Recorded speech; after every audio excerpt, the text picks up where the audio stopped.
Verse 11. Therefore, if perfection through the Levitical priesthood, for under it the people received the law, what further need was there that another priest should rise according to the order of Melchizedek, talking about Jesus, and not be called according to the order of Aaron? Verse 12, key verse.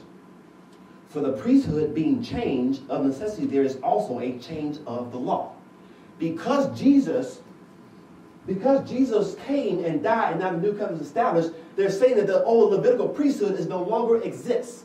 And because the Levitical priesthood no longer exists, then there must be a change of law.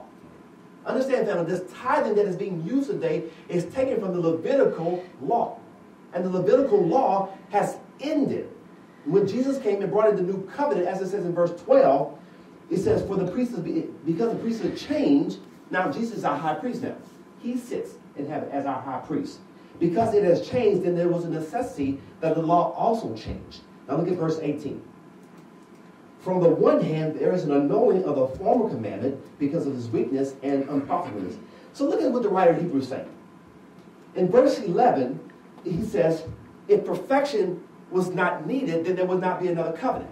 So it's telling there is some weaknesses, as verse 18 says, in the Levitical law or in the old law, that requires a new and a better covenant.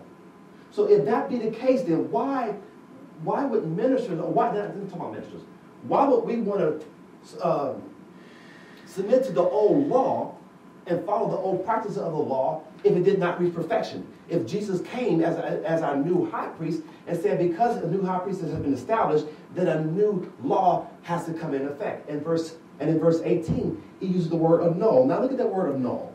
Annul means to make or declare void or invalid, to eliminate the effect or existence of. So if I read this text again with the definition, it says, from the one hand, there is the making invalid of the former command, or the doing away with of the former commandment because of its weaknesses and its unprofitableness. So what the writer tells them, the law, the Mosaic law, had to be changed because there was weaknesses in it. It didn't draw us closer to God. It was there to make us more righteous.